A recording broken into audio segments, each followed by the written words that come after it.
ને એક મોટું સાયબર ફ્રોડ આચરવામાં આવેલું છે. આ અંગેનો એક ગુનો દાખલ કરવામાં આવેલો છે. આ ગુનાની વિગત મુજબ પોરબંદરમાં કોટક મહિન્દ્રા બેંકની અંદર હિરલબા જાડેજા અને એના અન્ય સાથીદારોએ કેટલાક નાના માણસોના બેંક એકાઉન્ટ ખોલાવી અને આ એકાઉન્ટની અંદર દેશના અલગ અલગ રાજ્યોમાં જે સાયબર ક્રાઇમ થઈ રહ્યો છે એ સાયબર ક્રાઇમ દ્વારા મેળવેલી રકમ આ એકાઉન્ટમાં મેળવી અને પોતાને મળતિયા માણસો મારફત આ રકમ ઉપાડી અને સાયબર ક્રાઇમની જે દેશ લેવલની જે સિન્ડિકેટ છે એના ભાગરૂપે આ એક ગંભીર પ્રકારનો ગુનો આચરેલો છે, જેથી આજે હિરલબા ભૂરાભાઈ જાડેજા અને એના અન્ય સાગરીતો હિતેશ ભીમાભાઈ ઓડેદરા, પાર્થ સોંગેલા, મોહન રણછોડ વાજા, અજય મનસુખ ચૌહાણ અને રાજુ મેર, આમ 6 લોકો વિરુદ્ધ અમે આઈપીસીની કલમ 411, 413, 420, 120B અને આઈટી એક્ટની કલમ 66D મુજબનો ગુનો રજીસ્ટર કરેલો છે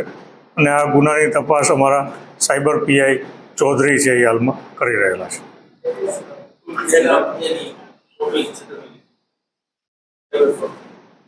આ હાલની જે ફરિયાદ છે, ફરિયાદની વિગત મુજબ આ લોકોએ 14 જેટલા એકાઉન્ટ ખોલાવેલા, એમાંથી 10 એકાઉન્ટની અંદર હિરલબા જાડેજાના ઘરનું જ એડ્રેસ સુરજ પેલેસ છે આપવામાં આવેલું છે અને હાલમાં જે અમારી પાસે સમન્વય પોર્ટલ દ્વારા જે વિગત મળી છે એ મુજબ ભારતના અલગ અલગ રાજ્યો જેવા કે કર્ણાટક, ઉત્તર પ્રદેશ, આંધ્રપ્રદેશ, ગુજરાત અને તામિલનાડુ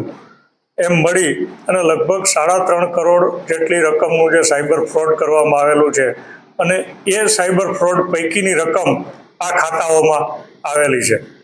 સાયબર ફ્રોડના જે મોડસ ઓપરેન્ડીની વાત કરીએ તો કર્ણાટકના એક 46 વર્ષની ઉંમરના લેડીઝ સાથે ડિજિટલ એરેસ્ટના નામે 1,30,00,000ની રકમ છે એ પડાવી લેવામાં આવેલી. આંધ્રપ્રદેશના એક 80 વર્ષના સિનિયર સિટીઝન સાથે પણ આ જ રીતના ડિજિટલ એરેસ્ટના નામે 1,10,00,000ની રકમ છે એ પડાવી લીધેલી છે. કર્ણાટકના એક વ્યક્તિ સાથે ઇન્વેસ્ટમેન્ટ ફ્રોડના નામે 1,59,24,292 જેટલી, એટલે આમ જોઈએ તો લોકો સાથે ખૂબ મોટા પ્રમાણમાં સાયબર ફ્રોડ આચરી અને આ રકમ મેળવવામાં આવેલી છે. એ જ રીતના આ જે એકાઉન્ટ હોલ્ડર છે એ પણ ખૂબ નાના માણસો છે પોરબંદરના. આ લોકોને પણ ખબર નથી કે પોતાના એકાઉન્ટ્સનો કેટલો દુરુપયોગ કરવામાં આવેલો છે અને આ સાયબર ફ્રોડની રકમ મેળવવા માટે આ એકાઉન્ટ્સનો દુરુપયોગ કરી અને ખૂબ મોટા પ્રમાણમાં છેતરપિંડી અને વિશ્વાસઘાત કરી અને આ એક સાયબર ફ્રોડ આચરવામાં આવેલું છે. અને આ તપાસ દરમિયાનમાં અમારા ધ્યાનમાં આવેલું છે કે હજી પણ પોરબંદર જિલ્લાની અંદર ઘણા બધા લોકોના આ રીતના એકાઉન્ટ્સ ઓપન કરી અને એનો આ સાયબર ફ્રોડ આચરવા માટે ઉપયોગ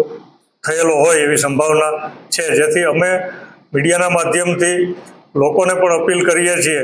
કે જો પોરબંદર જિલ્લાની અંદર કોઈ પણ વ્યક્તિઓએ આપના ડોક્યુમેન્ટનો ઉપયોગ કરી અને જો બેંક એકાઉન્ટ ખોલાવેલા હોય તો એનો ચોક્કસ પ્રમાણે પોલીસને જાણ કરે, નહીંતર ભવિષ્યની અંદર આટલી મોટી રકમના ટ્રાન્ઝેક્શન જ્યારે કોઈ પણ એકાઉન્ટમાં થાય તો આ લોકોને પણ કોઈ પણ જાતની ભવિષ્યમાં ઇન્કમટેક્સ કે અન્ય ઇન્ક્વાયરીનો પણ સામનો કરવો પડી શકે, જેથી લોકોએ પણ સામેથી ચાલી અને પોલીસનો સંપર્ક કરવો જોઈએ કે જેથી ભવિષ્યની કોઈ મોટી મુશ્કેલીમાંથી પણ પોતે બચી શકે. આજે આખું જે ચાલતું સાયબર ફ્રોડનું આખું ક્યાંથી જે ઓપરેટ થતું હતું કઈ રીતના આપણે કેસ આ કઈ રીતે સોલ્વ કર્યો છે? અમારા સાયબર પીએસઆઈ જ્યારે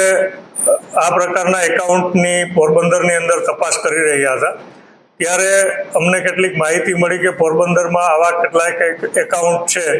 એ ખોલવામાં આવ્યા છે અને સાયબર ફ્રોડની અંદર આનો ઉપયોગ થયો હોવાની સંભાવના છે. ભારત સરકારનું એક સમન્વય પોર્ટલ છે,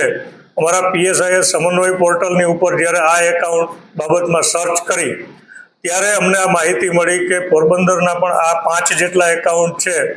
એનો ભારતના અલગ અલગ સાયબર ફ્રોડ આચરવામાં ઉપયોગ થયેલો છે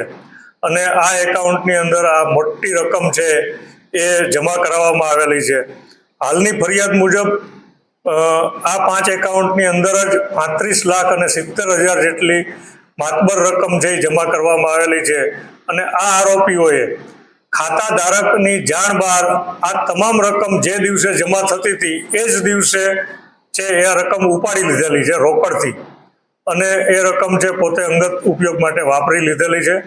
જે મૂળ ખાતા ધારક છે એને આમાંથી એક પણ રૂપિયો પણ આપવામાં આવેલો નથી. આ લોકો કઈ રીતે ક્યાંથી ઓપરેટ કરતા હોય, કોઈને ફોન કોલ કરતા હોય, આ લોકો આરોપી છે એ રીતે ઘરની કોઈ માણસો દ્વારા કરતા હતા અને કેટલા સમયથી આ ચાલતું? અમે જે આરોપીઓ છે અને આની અંદર જે સાયબર ફ્રોડ થયેલું છે એ તમામ મોબાઈલ નંબરોની CDR અને એના IPDRના ડેટા પણ અમે આ તપાસની અંદર મેળવી રહ્યા છીએ. એટલે આરોપીઓ અન્ય કોની સાથે સંપર્કમાં હતા. આ સાયબર ક્રાઇમનું જે રેકેટ છે એ પોરબંદરમાંથી જ ચલાવવામાં આવતું હતું કે અન્ય કોઈ ઇસમો પણ આની અંદર સંડોવાયેલા છે, આ તમામ બાબતોની તપાસ છે આ ગુનાના ઇન્વેસ્ટિગેશનમાં કરવા.